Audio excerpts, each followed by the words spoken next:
네, 먼저 오늘 함께 우리 말씀 같이 교독하도록 하겠습니다. 마태복음 5장 14절에서 16절입니다. 제가 먼저 한 절을 읽고 같이 읽고 또 같이 읽도록 하겠습니다. 너희는 세상의 빛이라 산 위에 있는 동네가 숨겨지지 못할 것이요 사람이 등불을 켜서 말 아래 두지 아니하고 기둥 위에 두나니 이러므로 집안 모든 사람에게 빛이 니다. 같이 읽겠습니다. 이같이 이같이 너희 너희 빛이 사람 빛이 앞에 사람 비치게 앞에 하여 비치게 하여 그들로 너희 착한 그들로 행실을 너희 보고 착한 행실을 보고 하늘에 계신 하늘에 너희 계신 아버지께 너희 아버지께 영광을 영광을 돌리게 하라. 아멘. 아멘. 네. 오늘 금방 말씀드린 대로 웨인 그루덴 목사님의 성경과 정치라는 꽤 두꺼운 책에서 두 번째 부분입니다. 정부에 대한 기독교인의 중대한 영향력. 실제로 이 책은 한 번씩 꼭 사서 보시면 좋겠다는 생각이 듭니다. 제가 이 책을 특별히 하게 된 것은 오늘 우리 나들임 학생들 함께 하고 있고 그래서 우리가 과연 이 기독교인으로서 이 정치에 대해서, 정부에 대해서 우리가 어떻게 생각하고 어떻게 행해야 될 것인가 하는 기본적인 요점을 우리 웨인 그루뎀 목사님께서 아주 잘 알려주고 있으시기 때문입니다. 사실 저한테는 어, 다른 뭐 이분의 책을 제가 전에 읽었던 적은 없고 이번에 이제 지난해 처음 접했었는데요. 제가 보니까 이분의 책을 가지고 있더라고요. 그래서 뭔가 하고 봤더니 여기 있는 여러 가지가 아니라 우리 잉글리시 스탠다드 버전의 성경 번역 감독위원이었더라고 그랬고 그다음에 ESV 제가 좋아하는 책인데요. 스터디 바이블 책임 편집장이셨고 보니까 1948년에 태어나셨고 침례교 지금 목사님이시고 피닉스 신학교의 성경학 교수시고 트리니티 복음주의 신학교에서 20년 동안 성경 신학 및 조직 신학을 가리키셨던 분입니다. 공부도 아주 많이 하셨어요. 보니까 하버드 나오셨고 경제학 학사를 하시고 웨스트민스터 신학교 목회학 석사 하시고 캠브리지에서 박사를 하셨던 그런 분입니다. 근데 무엇보다도 제가 ESV의 스타디 바이블이 아주 잘 돼 있는데 여기에 편집장이셨구나. 이제 그러고 나서 이제 이 성경과 정치가 그러니까 더 믿을 만하다 그런 생각을 하면서 보게 되었습니다. 우리 지난번에 했던 이야기 중에 기독교인으로서 정치 영역을 어떻게 바라볼 것인가? 사실 결론은 이거였습니다. 모든 영역에 하나님의 주권이 임해야 된다. 어, 우리 사람으로서는 창조주 하나님께서 명령하신 생육하고 번성하고 또 이게 창세기의 주제라면 출애굽기의 주제인 진정한 자유의 축복이 온 땅에 임하게 하기 위해서는 하나님의 법 가운데 우리가 행해야 된다. 그것이 십계명 율법이라는 것으로서 나타났다. 그런데 뭐 옛날에는 사사기도 있었고 왕정도 있었는데 미국이 나오면서 처음으로 민주주의 공화정이라는 것이 나왔다. 그런데 그 근본은 애초부터 교회와 그리스도인들이 세워야 될 몫이었다. 그래서 근본상 자유민주주의 그 교회는 그리스도인들이 그대로 손을 놔버리면 오래 버티지 못하도록 설계되었다. 사실상 이 자유민주주의와 공화정치는 성경적인 원칙에 따라 셀프 거버먼트를 구상하고 실험했던 그리스도인들에 의한 건국이었다. 그런 말씀을 드렸습니다. 그리고 일장의 내용이 기독교인과 정부에 대한 다섯 가지 잘못된 관점에 대해서 제목만 나열했었는데요. 첫 번째 잘못된 거는 정부는 응당 어떤 종교, 기독교를 강요해야 된다. 이게 이제 옛날 중세 유럽에서 있었던 일이었죠. 종교 강요. 모두 다 어, 믿어야 돼. 강요로서. 이게 잘못됐다고 말씀드렸고, 또 정부는 종교를 배제해야 된다. 종교란 건 없어라고 얘기하는 것이 공산주의 정부인데 이것도 잘못된 관점이고 또는 모든 정부는 다 이 악한 권세이다. 이 세상의 권세는 모두 이 악, 악에서 온 것이다. 사단에서 온 것이다 하는 악마화하는 것도 잘못된 것이었다. 말씀드렸습니다. 그래서 한편으로는 정치하지 말고 전도만 해야지 영원한 세상이 진짜지 하는 전도만 하는 것도 잘못된 것이고 또는 사람이 모인 데에서 모든 것은 정치로서 주로 좌파들이 이렇게 하죠. 정치를 해야 된다. 정치화하는 이런 다섯 가지의 이 모든 관점은 잘못된 것이다. 그런 말씀을 드렸었습니다. 그리고 그때 아주 요약으로 오늘 드릴 말씀의 요약으로 그리스도인들은 정치에 선한 큰 영향력, 중대한 영향력을 미쳐야 됩니다. 이것은 바로 성경에 대한 올바른 이해와 말씀의 충실한 이행을 모든 삶에서 이행하는 것이고, 특별히 기독교인은 정부에 대해, 나라에 대해 도덕적 나침판의 역할을 해야 된다. 그렇게 말씀하셨다고 말씀드렸습니다. 그리고 언제든지 이 기독교인은 이 시민의 종교적 자유를 보호하기 위해서 애써야 되고 그를 또 충분하게 요구해야 된다. 이렇게 말씀드렸습니다. 그래서 이제 오늘 내용부터는 이러한 기독교인과 정부의 관계에 있어서 기독교인은 도대체 어떤 역할을 해야 되느냐? 정치에 선한 큰 역할을 해야 된다라는 측면에서 이거를 A에서 어, HI까지 L까지 보도록 하겠습니다. 한 11가지 내지 12가지 항목으로 책에서 나누어서 봤습니다. 그래서 첫 번째는 기독교인이 해야 될 일은 성경을 올바르게 이해하기라는 측면입니다. 성경은 모든 삶의 영역에서 하나님의 뜻을 전합니다. 근데 여기에는 지금 우리가 얘기하고 있는 주제인 정치라든지 정부라든지 법과 정의의 범주도 예외가 아닌 것입니다. 디모데후서 3장 16절에는 이렇게 얘기하고 있습니다. 모든 성경은 하나님의 감동으로 된 것으로 교훈과 책망과 바르게 함과 의로 교육하기에 유익하다. 그러므로 성경은 정치 영역에서도 다른 영역도 있지만 정치 영역에서도 우리에게 올바른 원리를 제시하는 것입니다.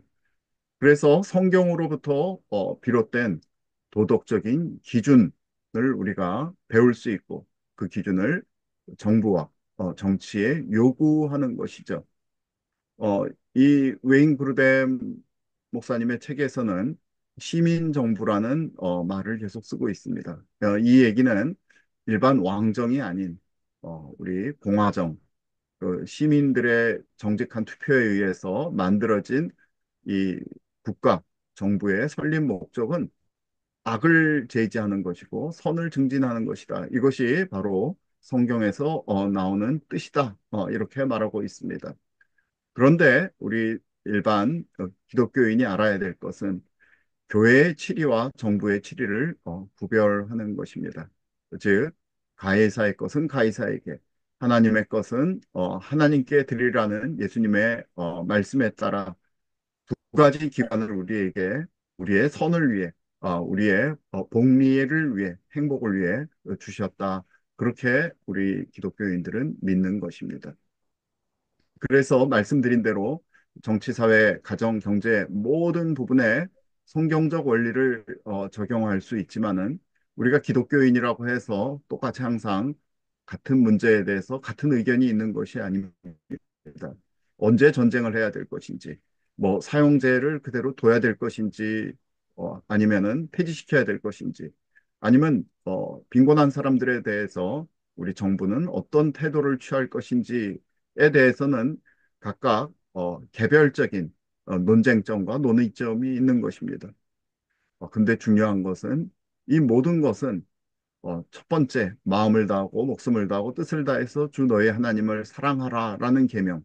두 번째, 내 이웃을 내 몸과 같이 사랑하라라는 그 계명 가운데 어느 쪽을 우리가 다 같이 이 두 계명을 우리가 중요시하면서 이 각각의 개별 사항에 대해서 건전한 논의를 통해서 점진적인 합의를 이루어 나갈 수 있다.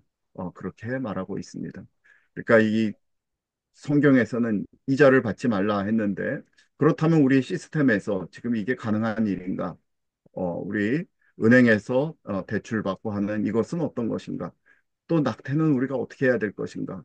낙태에 다 금지할 것인가, 금지하지 않는 경우는 어떤 것인가 하는 여러 가지 윤리적이고 또 도덕적인 그러한 부분에 대한 것은 각각의 합의로서 그러나 이 성경의 뜻에 맞게끔 나가야 된다.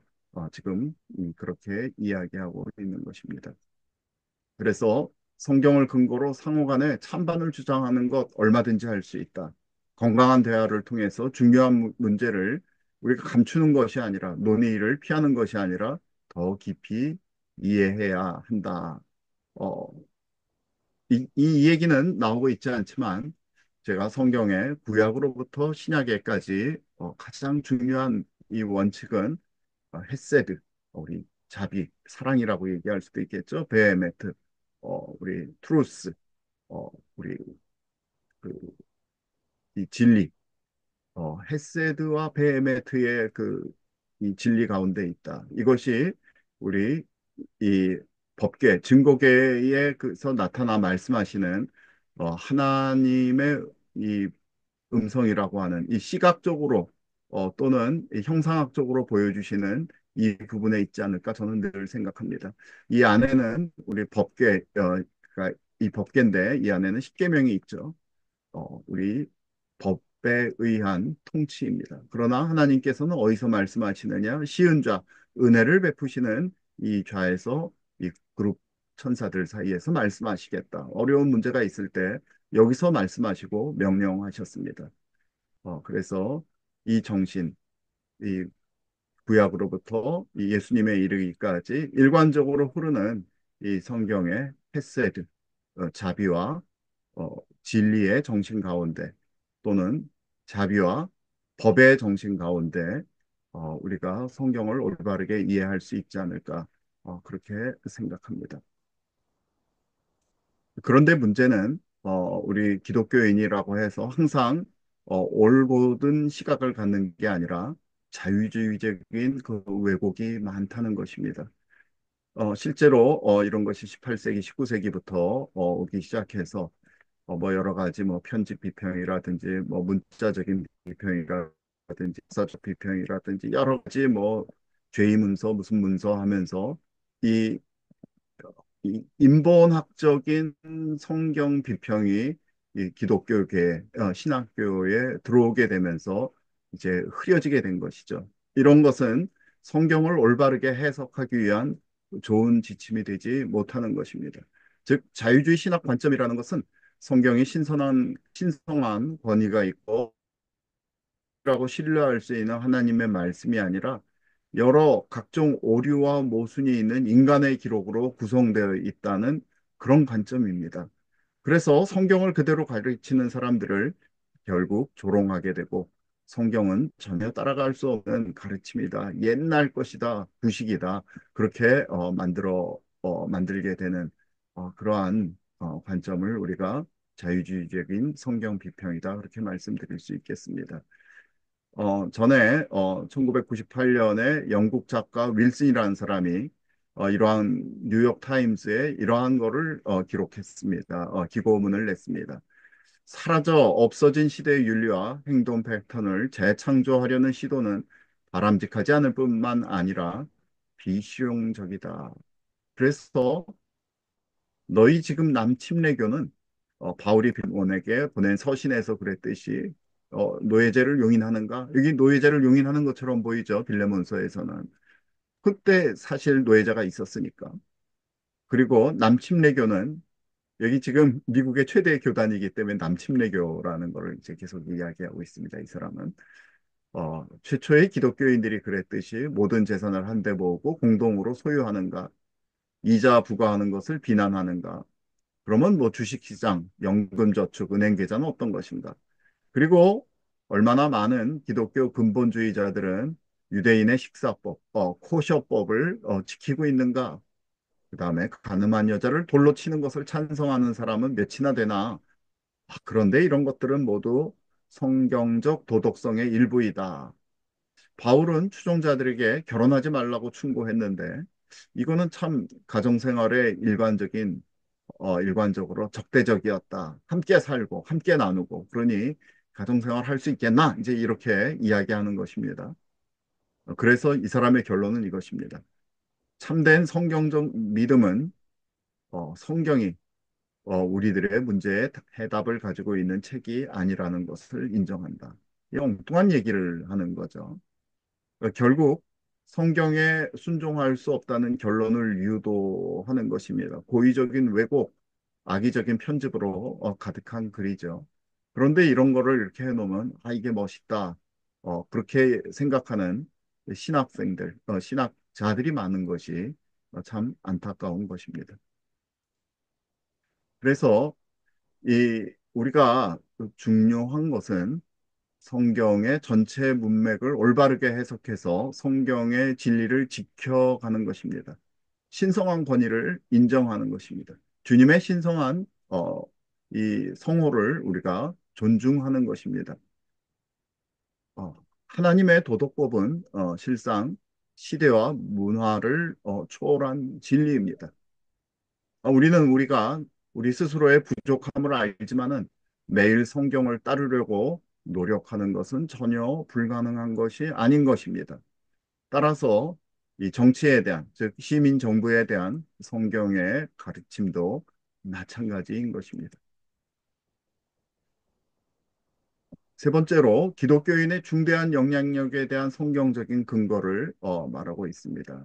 먼저 구약에서 보면은 하나님의 사람들은 이방인 정부 내에서도 하나님의 뜻을 이루기 위해서 기도하고 행동하였습니다.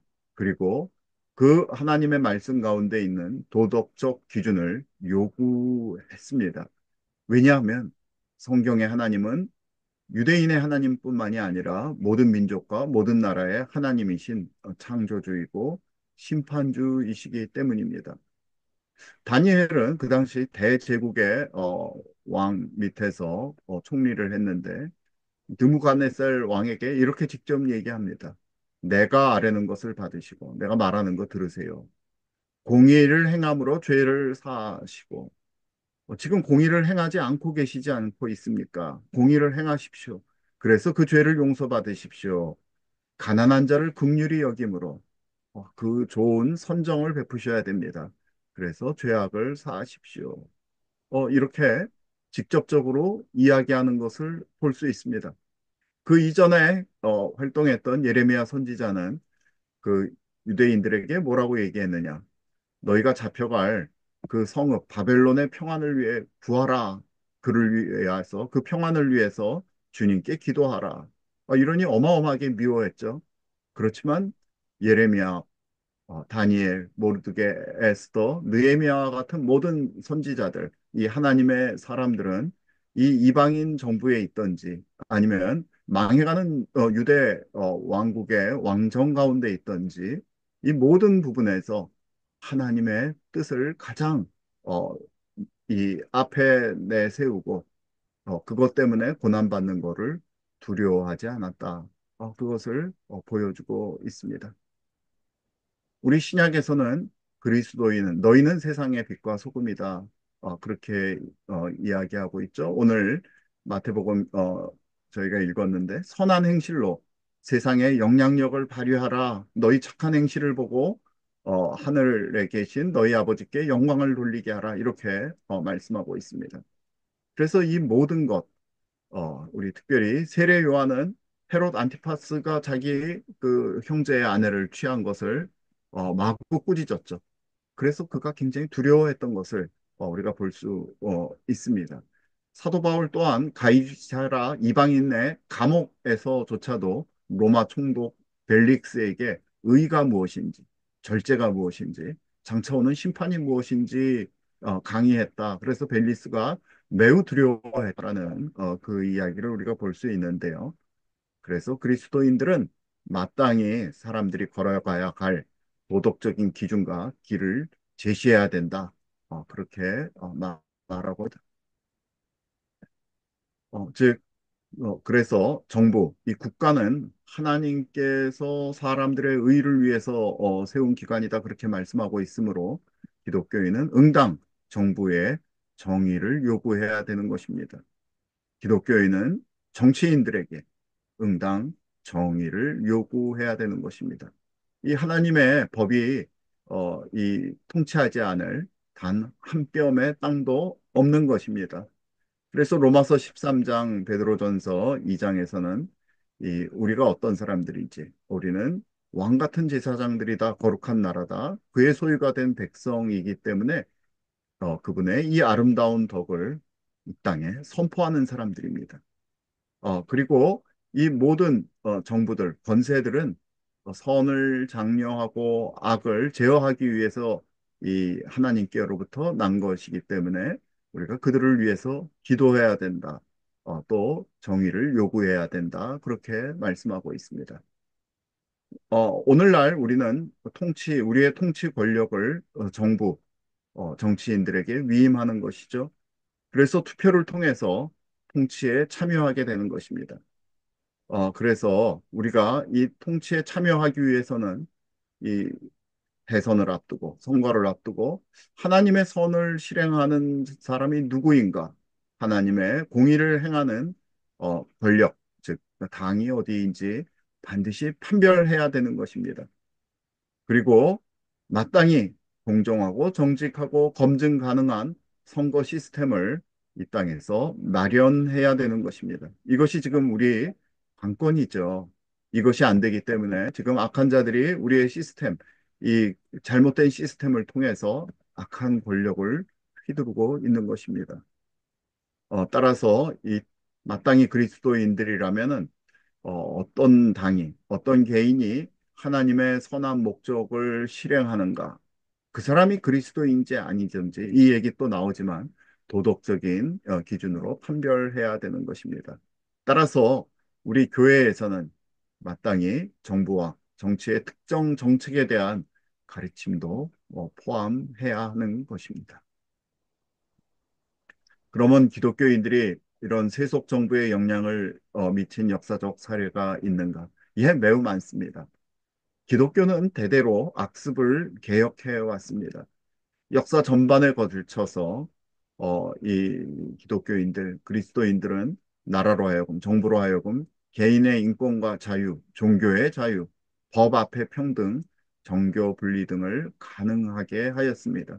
그래서 로마 시대에 영아살해 금지라든지 검투사 경기를 폐지하게 한다든지 인신제사, 일처 다부제, 그다음에 노예제도, 여성 투표권 부여에 이르기까지 이 모든 것은 기독교인들이 행했던 것입니다. 특별히 역사적으로 볼 때 영국의 마그나 카르타라든지 미국의 독립선언서와 헌법은 모두 신실한 그리스찬들에 의해서 만들어지고 이것이 공포됨으로써 점점 더 개인의 인권과 자유, 종교의 자유, 법 앞의 평등을 가능하게 했던 것입니다.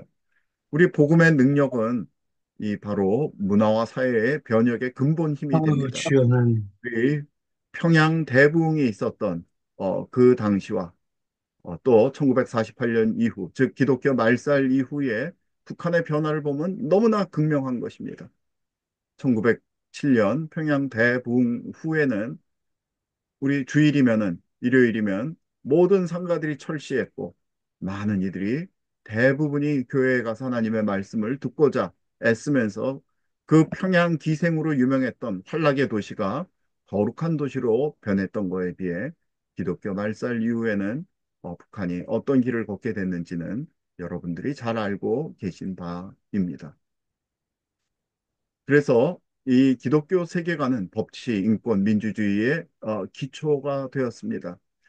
마그나 카르타와 미국 독립선언서에 담긴 기독교 정신을 통해 가지고 하나님 앞에서의 인간의 평등과 법적 보호의 원칙이 반영됐고 이 미국 독립선언서에서의 그 원칙은 성경적인 정의와 양심의 법이 독립의 정당한 기반이다. 그렇게 이야기하고 있는 것입니다. 옛날에는 사람들이 지금처럼 계급이 없지 않았죠. 어, 그때는 모두 뭐 양반도 있고 귀족도 있고 평민도 있고 노예도 있었고 또 왕정도 있었던 시기였습니다.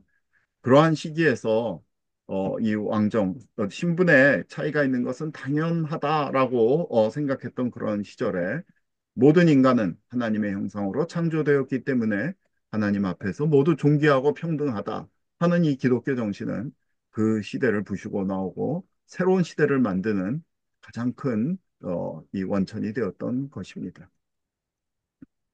우리 최근에 우리 노예제가 우리 그 영국의 윌버포스를 통해서 이제 폐지되기 시작했는데 평생을 애썼죠. 노예제 폐지. 그리고 이 비록 이 흑인들이 자유를 얻었다 하지만 제대로 된 이 휴먼 라이트를 갖지 못했는데 이 마틴 루터 킹 목사에 의해서 새롭게 또 미국을 새롭게 하는 그 힘이 되었습니다. 복음으로 정의를 외친 것입니다. 그래서 이분들을 통해서 인종 분리와 그다음에 차별을 불법화시켰던 것이죠. 이것이 기독교가 가지고 있는 가장 큰 힘이다. 그렇게 생각할 수 있겠습니다. 그래서 권세에 대한 이 순종이 맹목적인 복종이 아니라 하나님의 뜻에 따라 정의롭게 분별된 저항으로 실천된 그런 사항을 우리 역사에서 우리 노예제 폐지와 민권운동, 흑인 민권운동의 이 승리에서 우리가 볼 수 있는 것입니다. 그런데 이분은 우리 기독교인들은 정부에 대해서 중요한 역할을, 영향력을 가져야 돼. 그런다면 당장 사람들이 이렇게 묻는다고 합니다. 미국은 기독교 국가냐? 그럼 우리가 기독교 국가야? 우리가? 그렇게 이제 묻는다는 거죠.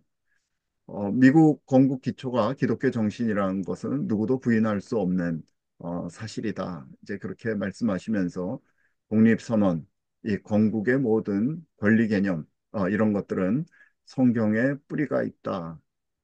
그래서 정교 분리 얘기를 많이 하는데 일반적으로 정교 분리니까 교회는 교회 내에 있어. 정치는 정치인들이 알아서 하는 거지. 라는 그러한 개념은 사실 사실이 아니라는 거죠. 정교 분리는 정부로부터, 국가로부터 교회의 자유를 지키기 위한 장치인 것입니다. 즉, 지금까지 말씀드린 대로 얼마든지 또 우리의 청지기의 사명으로서 우리 크리스찬들은 늘 국가에 대해, 정부에 대해, 정치인들에 대해 올바른 하나님의 도덕적인 이 기준을 세우도록 요구해야 되는 것입니다.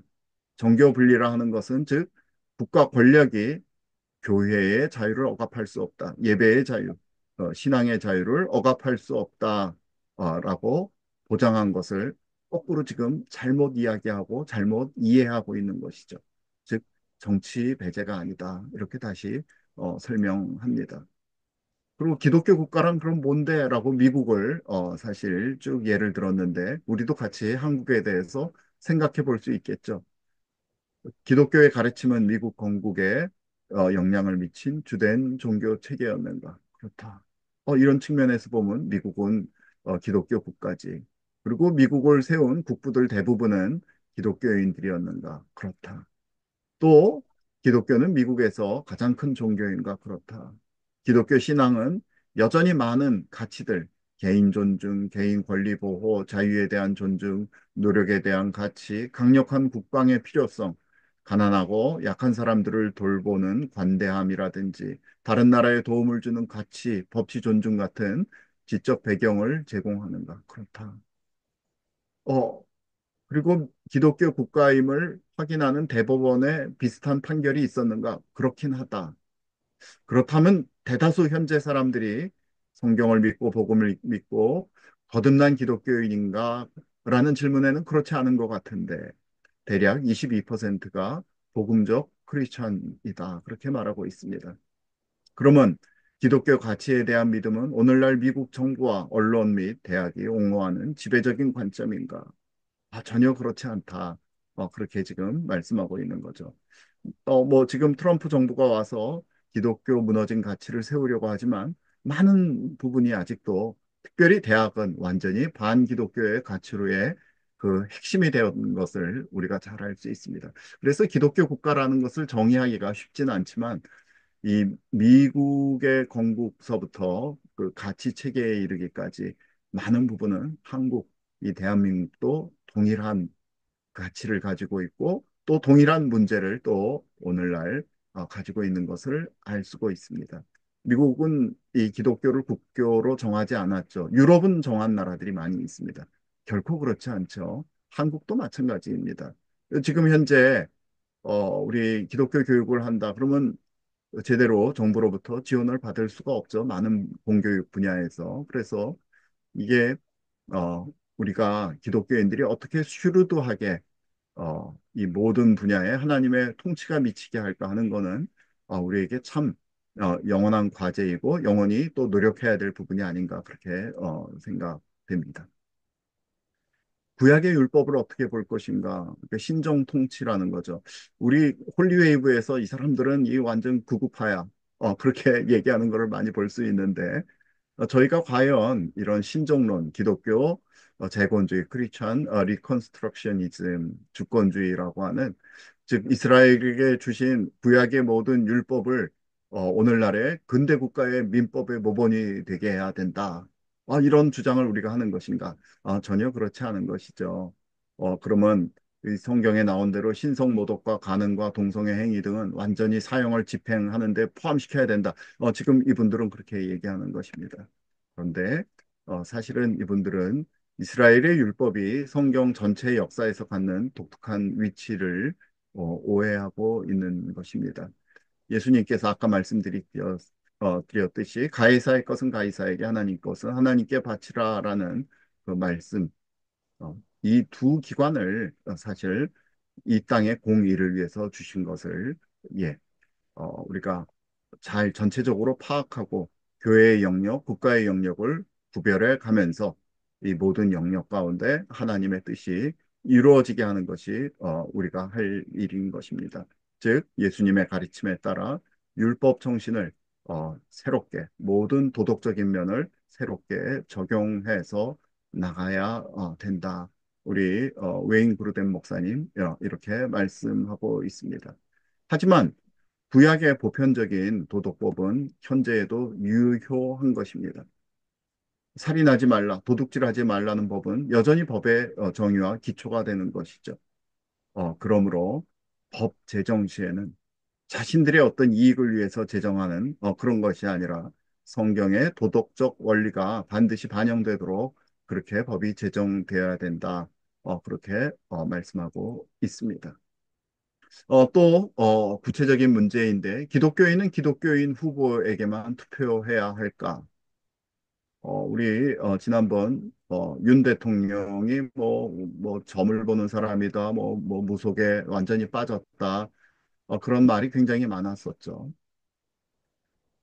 그러나 정부에 대해서 기독교인의 중대한 영향력을 갖는다는 것은 그런 현혹되는 말에 속아 넘어가는 것이 아니라 어, 기독교인에게만 투표하는 것이 아니라 복음주의 기독교 후보인을 더 선호해야 된다는 말이 아니라 어, 정치적으로는 보수적이지만 즉 이 성경적인 가치를 받아들이지만 그가 꼭 기독교인 내지는 복음주의 기독교인이 아닌 후보도 지지할 수 있다는 것입니다.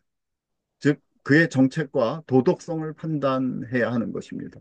어떤 사람이 나는 교회의 집사다 하면서 이 하나님의 이 말씀에 따르지 않는 그런 여러 가치들을 열심히 주장하고 뭐 동성애에 있는 사람을 뽑겠다든지 뭐 그런 이야기들을 할 때 그 사람은 기독교인이라 스스로 믿고 또 활동하고 있다 할지라도 그것을 반대하는 사람을 또는 그 사람이 기독교인이 아닐지라도 우리는 그의 정책과 도덕성을 판단해서 투표해야 되는 것이겠죠.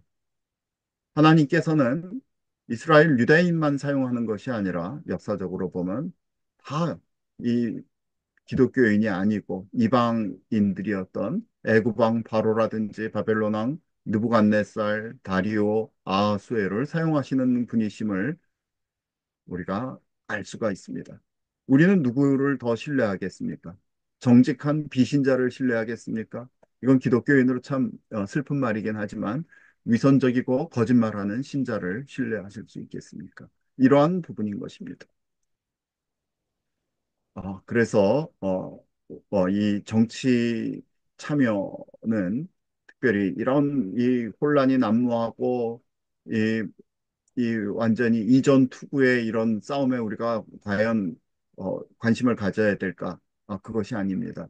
우리는 우리의 모든 경건과 단정하고 평안한 생활을 하기 위해서 임금들과 높은 지위에 있는 모든 사람들을 위해 기도하라, 라는 그런 말씀을 받았습니다. 즉, 기독교인들만을 위해서 기도하고 행하는 것이 아니라 이 나라의 건강, 정치적인 안정을 위해서 기도하고 또 하나님이 정하신 자와 하나님의 사역자가 되어 선을 베푸는 사람, 그 사람들은 꼭 기독교인만 있는 것이 아니라는 사실을 우리는 분명히 알아야 됩니다. 그래서 기독교인들은 어떤 후보자의 종교적 배경, 기독교인이든지 아니든지 그 사람이 어떤 신념을 가지고 있든지 간에 성경적 가르침과 일치하는 도덕적, 정치적 가치를 대표할 후보자, 그 후보자를 지지해야 되는 것입니다. 중요합니다. 기독교인이라고 주장하는 사람에게 투표를 하는 것이 아니라 성경적 가르침과 일치하는 도덕적, 정치적 가치를 대변할, 대표할 후보자에게 우리는 그런 사람들을 기독교인들은 지지해야 된다. 이렇게 말씀하고 있는 것입니다. 특별히 이 기독교의 영향력이 없다면 정부는 또 나라는 도덕적 나침판을 잃게 되는 것입니다. 혼란에 빠지게 되는 거죠. 우리 국가, 사회는 어떻게 분명한 도덕적 지침과 기준을 얻는가? 이분 웨인 그루덴 목사님은 우리 내부에서는 그렇게 나오는 것이 없다. 집단지성 웃기는 것이다. 사실은 이 도덕적 분명한 지침과 기준은 성경적인 것에서만 우리가 올바르고 가장 선하고 가장 좋은 것을 얻을 수 있다. 그렇게 말씀하고 있습니다. 전쟁을 해야 될지 말아야 될지, 동성애, 납해, 음란물, 빈곤과 그 책임, 환경보호, 사형, 교육과 그 책임, 도덕적 모든 기준에서 성경적인 지침을 필요로 하는 것입니다. 그래서 기독교인들은 이런 논란이 있는, 많은 의견이 있는 문제에 대해서 적극적으로 연구하고 또 공개적으로 말하고 공개적으로 토론을 반드시 해야 된다. 이거를 공개적으로 말하지 못할 때, 침묵할 때, 왜 논란거리가 되기 때문에, 싸움이, 분열이 벌어질 수 있기 때문에, 침묵하게 되면 이 복음의 적대 세력이 그 공백을 메꾸게 되는 것입니다. 이 부분을 굉장히 중요하게 생각해야 됩니다. 도덕적 나침판이 사라지면 결국 정부는 이렇게 말하게 됩니다.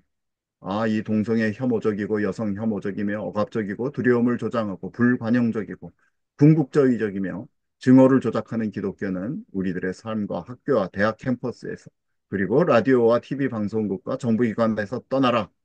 교회 따위는 지을 수조차 없는 곳으로 떠나라. 증오를 조장하는 기독교는 각자 자기 집에 사적 공간에 가두어두라. 이렇게 얘기하게 된다는 거죠. 이게 너무 과한 것인가요? 이렇게 얘기를 했더니 어, 그 과한 것이 아닌가요? 그 정도는 아닐 텐데요. 이렇게 얘기를 하지만 실질적인 이런 사건이 우리 2009년에 있었습니다. 도덕적인 나침판이 사라지면 정부, 뭐 정치인뿐만 아니라 가장 지성인들이 모였다는 대학도 타락하는 것입니다. 어느 LA에 있던 아마 UCLA였던 것 같은데 한 학생이 자신의 신앙과 결혼관에 대해서 연설을 했습니다. 즉 한 남자와 한 여자의 결혼으로서의 결혼관을 연설했을 때 그의 지도 교수가 연설을 즉시 중단시켰습니다. 그리고 그 학생을 세우고서 이 파시스트 개자식이라고 불렀습니다. 이게 사실입니다. 그리고 그러면 이 평가인데 잘못 썼네요. 연설에 대한 평가를 거절하면서 네 성적은 하나님께 물어봐라라고 쏘아 붙였습니다. 그래서 이 학생이 학장에게 항의를 하니까 교수가 아예 이 학생을 학교에서 퇴학시키려고 시도했던 사건이 큰 사건이 있었죠. 도덕적 나침판, 기독교적 도덕적 나침판이 사라지면 이렇게 타락하게 되는 것입니다. 그래서 항상 기독교인들은 공개적으로 이렇게 말해야 됩니다. 성경이 말하는 정부의 목적은 이렇습니다. 성경이 말하는 나라의 목적은 이렇습니다. 성경이 말하는 인간 행동의 도덕적 기준은 이렇습니다. 라고 이야기를 해야 된다는 것입니다. 이는 강요도 아니고 침묵도 아니며 정치 회피도 아니고 전도에만 몰두하는 것도 아니고 물론 정부로부터의 구원을 기대하는 것도 아니고 단지 성경의 가르침에 충실한 것입니다. 충실한 것입니다. 이렇게 얘기하는 이 과정을 통해서 우리 기독교인들은 사회와 정부에 긍정적인 변화를 가져올 수 있었던 것입니다. 따라서 이런 과정을 통해서 역사적으로 노예제가 폐지됐고 교육이 증진됐고 어린이와 여성의 인권이 증진되는 법적인 이 법률 제정이 있었던 것입니다. 따라서 이 목회자들은 교회 내에서 정치적인 이슈에 대해서 반드시 가르쳐야 된다. 이렇게 말씀하고 있습니다. 그렇다면 질문은 아니 목회자가 공개적으로 강단에서 정치적인 설교를 하는 것은 교회의 분열을 일으키는 것이 아닌가 하는 질문을 하게 됩니다. 맞습니다. 하나님께서는 하나님 나라의 사역을 위해서 다양한 역할로 부르십니다. 어떤 사람은 손의 역할, 어떤 사람은 발의 역할, 어떤 사람은 눈의 역할. 즉, 정치에 있어서도 아주 적극적으로 정치 과정에 참여하는 기독교인이 있는가 하면 최소한의 정치적인 관여를 하는 그런 부르심을 받은 사람들이 있습니다. 우리 모두는 스스로 받은 은사와 소명에 대해 존중하고 감사를 해야 합니다. 왜냐하면 삶의 다양한 영역에서 하나님의 나라, 선한 일을 할 수 있기 때문입니다. 그러나 목회자들에게는 법과 정부와 정치에 영향을 미치는 적어도 몇 가지 중요한 이슈들에 대해서는 하나님의 말씀을 설교하고 가르칠 특별한 책임이 있는 것을 알아야 됩니다. 이 부분에 대해서 지금 많은 교회들이 입을 다물고 있는 것이죠. 왜? 그 이슈가 논란적이라는 이유입니다. 그러나 이 논란적인 이유로 목회자가 분명한 입장을 취하지 못할 때 그 책임을 면제받는 것은 아닙니다. 바울은 논란이 두렵기 때문에 이 에베소 교회에서 간음에 대한 문제나 혼전 성관계에 대한 문제나 동성애가 잘못된 것이다 라고 두려워서 말을 못하지 않았습니다. 그대로 말을 했죠. 이 부분을 우리가 보아야 하는 것입니다. 그런데 이렇게 정치적인 설교를 할 때 결국 나눠지게 되는 것을 보게 되죠. 이때 중요한 것은 목회자분들은 성경의 가르침에 동의하지 않는 것, 우리 기독교인들은 어떤 사람이 이야기를 했을 때 오른편을 들 수도 있고 왼편을 들 수도 있는데 이것이 과연 성경의 가르침에 동의하지 않는 것인가? 아니면 성경의 가르침을 다르게 해석하고 있는 것인가 하는 그 지혜가 필요하다라고 말씀합니다. 그래서 그때마다 우리들은 생각해 봐야 됩니다. 성경은 이것에서 무엇을 가리키는가? 나는 그리고 그것을 어떻게 신실하고 효과적으로 가르치고 있는가? 즉, 교회는 그 어떤 분열도 피해 나가는 것이 아니라 사실 얼마나 하나님과 그분의 말씀에 대해서 신실한가에 대해 초점을 맞추고 나가야 되는 것입니다. 또 하지만 한편 목회자는 정치에 대해서만 강단에 올라가면 맨날 정치인 까고 정치인 이야기만 하는 것이 아니라 사실을 지나치게 정치에 치중하지 말아야 됩니다. 왜냐하면 중요한 정치적인 이슈가 포함되어야 되지만 성경의 나머지 수많은 가르침들, 거룩한 생명의 가르침도 반드시 포함되어 있기 때문이다. 이렇게 말씀하고 있습니다. 너무 맞는 말씀이시죠. 그렇다면 이 기독교인의 책무, 특별히 정치와 정부에 참여하는 기독교인은 어떤 책무가 있는지 먼저 말씀드렸지만 그 당이나 그 후보자에 대한 정보를 충분히 얻고 투표해야 될 의무가 있는 것입니다. 성경적 원칙에 가장 부합하는 사람이 누군지, 그 사람이 추진하는 정책은 무엇인지 알고 투표해야 됩니다. 나는 뭐 경상도에 있기 때문에 나는 이 전라도에 있기 때문에 그것이 아니라는 거죠. 올바른 정부를 선택하는 것이 바로 청지기의 직분이고, 그래서 교회는 정치적인 문제, 중요한 투표를 앞두고서 그 사람들의 그 중요한 이 정책이 무엇인지, 발언이 무엇인지 그런 그 소그룹에서는 그런 것들을 위해서 이 발언 집등 같은 자료도 준비해야 된다. 이것이 바른 교회의 자세다. 이렇게 말하고 있습니다. 그런데 투표 이상으로 우리가 하는 필요가 있을까? 결론은 그렇다입니다. 국가로부터 큰 혜택을 받아서 누리면서 그 대가를 치르지 않는 것은 도덕적으로 옳은 일인지 우리는 생각해 보아야 됩니다. 지금 현재 우리가 누리고 있는 자유는 우리 선대들의 위대한 희생의 결과이기 때문입니다. 그래서 이 모든 경우에 있어서 우리는 자유를 지키기 위해서 후원도 해야 되고, 시간도 투자도 해야 되고, 전단지도 배포해야 되고, 또, 이, 어, 우리가 할 수 있는 모든 부분을 우리가 해야 된다. 지금 웨인 그루덴 목사님은 이렇게 말씀하고 있습니다. 미국 독립전쟁, 미 연방의 보존, 자유세계의 보존을 위한 전쟁은 결코 값 없이 받은 것이 아닙니다.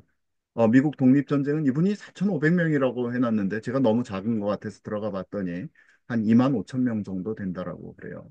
그 남북전쟁에서는 55만 명이 죽었고 1차 세계대전에 11만 명, 2차 세계대전에 40만 5천 명, 한국전쟁에서 3만 6천 명, 베트남전에서 5만 8천 명. 어마어마한 사람들이 자유를 지키기 위해서 그 생명을 희생하셨죠. 우리 남북 전쟁 후에 게티스버그에서 링컨이 이렇게 이야기합니다. 여기 우리 앞에 남은 위대한 과업은 오히려 명예로이 죽은 그들의 뜻을 받아 그들이 마지막까지 모든 것을 바쳐 헌신한 그 대의에 더욱 헌신하는 것입니다. 이것이 살아있는 자들이 해야 될 것이다. 그들의 죽음이 헛되지 않게 하려고 이 나라가 하나님 아래서 새로운 자유의 탄생을 얻어 국민에 의한 국민을 위한 정부가 이 땅에 사라지지 않도록 드높이 결의합시다. 이렇게 1863년 11월 19일 말했습니다. 우리가 이 게티스버그는 연설은 잘 알고 있죠. 특별히 오늘 읽은 이 부분은 그것이 바로 우리의 책무입니다. 우리의 자유는 공짜로 받은 것이 아니기 때문입니다. 대한민국은 어떻습니까? 6.25로부터, 아니, 그 이전 대한민국 건국 1946년서부터 오늘날에 이르기까지 거의 20만 명 어, 이상 되는 군인과 경찰들이 돌아가신 사실을 우리가 알 수 있습니다. 우리가 오늘 누리는 자유는 이분들의 피와 땀과 부상과 고난을 통해서 얻은 것입니다. 1950년 우리 이승만 대통령께서는 이런 연설을 합니다. 대구에 전쟁으로 피난 가가지고 이렇게 얘기를 합니다. 국가의 독립과 자유는 내가 늘 선언해 온 바와 같이 남의 예물이나 기부로 이루어질 수 있는 일이 아닙니다. 과거에도 그랬고 앞으로도 그럴 수 없습니다. 그 나라와 그 국민이 싸워서 귀중한 값을 상당히 갚아놓은 뒤에야 비로소 그것이 그 나라의 독립이며 그 민족의 자유가 되는 것입니다. 그렇지 않고 얻은 것은 가치가 없고 따라서 오랫동안 유지될 수도 없는 법입니다. 미군이 일본을 무찌르고 우리를 해방시킨 것은 우리가 영구히 잊지 말아야 할 은공이지만 이 자유의 값을 우리가 갚기 전에는 우리의 것이 아닙니다. 오늘 우리는 이 전란 속에서 우리의 독립과 우리의 인권을 보호하고자 귀중한 피를 흘리고 집과 재산을 버리며 도로에서 방황하며 뼈에 사무치는 고생을 달게 여기며 용맹스럽고 굳센 마음으로 조금도 물러서지 않고 싸워가고 있습니다. 이러한 피 흘림과 고난을 충분히 겪은 뒤에야 우리는 진정으로 값진 독립과 빛나는 자유를 누릴 수 있을 것입니다. 그러한 자유와 독립만이 우리 자손 만대에 걸쳐 영원히 유전될 수 있을 것입니다. 그러므로 오늘 우리가 당하는 이 전쟁과 고난은 마땅히 겪어야 할 것이며 우리가 반드시 끝까지 승리해야 할 싸움입니다. 이 오늘날도 얼마나 맞는 말씀입니까? 이승만 대통령이 우리의 그 자유 수호를 위해서 이런 피난 중에 이런 말씀을 하셨던 것입니다. 우리 미국 국세청에서는 이 교회가 어떤 특정 후보의 선출 또는 낙선을 지지하거나 반대하는 정치 활동을 할 경우 세금 면세 자격을 박탈한다. 그렇게 지침을 내렸고 이것은 여러 가지 이제 그 이 위헌 논란이 있었는데 법원은 여전히 합헌으로 판결하고 있고 트럼프 행정부는 이것을 없애려고 지금도 노력하고 있습니다. 그러나 우리 웨인 그루덴 목사님은 이렇게 얘기합니다. 논란이 어떻게 해결되든지 간에 목회자들은, 목사님들은 이 모든 정치적인 이슈에 대해서 충분히 이야기할 수 있다. 굳이 정당의 이름, 굳이 개인의 이름을 이야기하지 않더라도 A당, B당 이런 식으로 얘기할 수 있고 성도들이 직접 찾아볼 수 있도록 인도할 수 있다. 즉, 교회는 정치에 중요한 정치적 이슈에 참여해야 된다. 그걸 포기해서는 안 된다라는 것을 이야기하는 것이죠. 결론입니다. 목회자들은 각 선거에서 중요한 도덕적 문제에 대해서 설교하고 가르칠 책임이 있으며 또 선거 각 사안에 대해서 성경의 도덕적 가르침이 무엇인지, 시민 정부에 대한 가르침이 무엇인지 분별하며 결정하도록 해야 됩니다. 성도들에게 충실하게 가르쳐라. 그렇게 얘기하고 있고, 기독교인들, 개개인들은 모든 중요한 사안들에 대해서 충분히 정보를 습득하고 현명하게 투표할 의무가 있으며 또한 하나님께서 더 많은 일을 하라고 부르시는지 그 시간과 노력과 재산의 일부를 희생하도록 부르시는지 진지하게 고민해야 된다. 이렇게 결론 내리고 있습니다. 자유는 공짜가 아닌 것이죠. 오늘 특별히 5월 16일입니다. 5월 16일은 5.16 혁명에 있었던 위대한 혁명입니다. 자신들의 어, 사적 이 권력을 추구하고자 하는 분들은 이 5.16 혁명에 대해서 군사 정변이라고 말을 하고 뭐 수많은 악담을 많이 했습니다. 그러나 역사는 분명히 보여줍니다.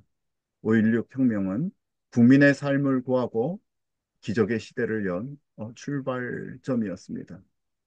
최, 어, 최저의 이 가장 가난한 나라에서 최빈국에서 10위권 경제대국이 된 그 출발점이 5.16 혁명이었다는 것을 부정할 사람이 없습니다. 그 당시 어땠습니까? 장면 내각제가 얼마나 혼란했습니까? 얼마나 무능했습니까? 그것을 꺾은 것입니다. 무혈 쿠데타였고 국민적인 어마어마한 지지를 얻었습니다.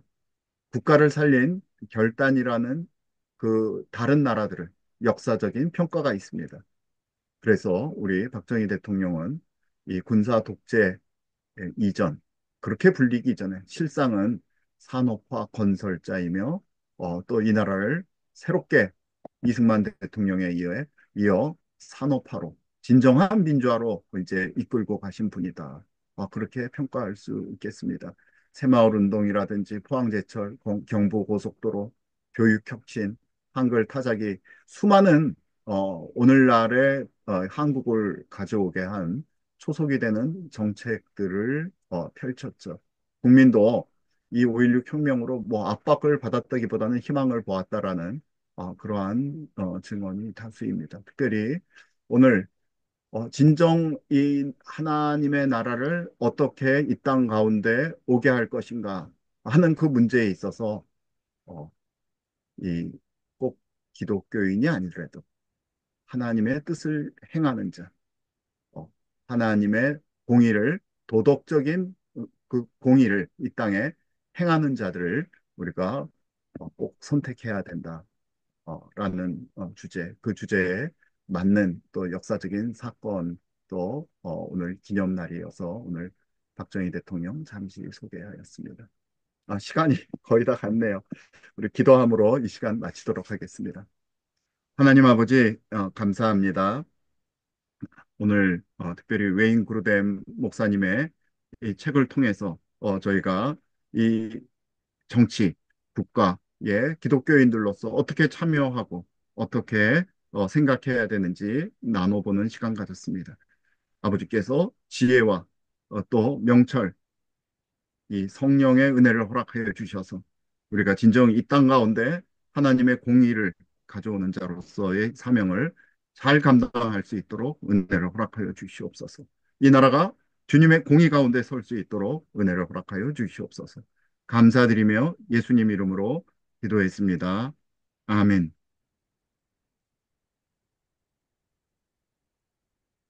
예, 시간이 갔지만 우리 나라를 위한 기도 몇 가지는 해야 될 것 같아서요. 우리 박영재 선생님 한 두세 가지 제목으로 인도해 주시면 감사하겠습니다. 네. 지금 우리 6.3 대선 앞두고 있기 때문에 일단 그 보면은 이제 체제 전쟁인데 그 인본 사회공산주의를 대표하는 그 후보와 신본 자유민주주의를 대표할 수 있는 그 김문수 후보가 있어서 대한민국의 그 자유를 우리가 어, 지키고 이렇게 발전시킬 수 있을 그 길로 갈지 굉장히 중요한 그런 시기인 것 같습니다. 같이 한번 우리 대한민국 6.3 대선을 위해서 주님, 우리 복음통일의 그 지도자, 자유민주주의를 잘 지키고 발전시킬 수 있어서 주님의 그 뜻을 이 교회가 또 참여하고 그 성도들이 깨어서 특히 윤호개인 정신을 외쳤던 20대, 30대, 10대 모두가 다 일어나거나 깨어 일어나는 6.3 대선이 되게 하여 주시옵소서. 같이 한번 6.3 대선을 위해서 기도하겠습니다. 주여 주여 주여 아버지 아버지 10월 감사합니다.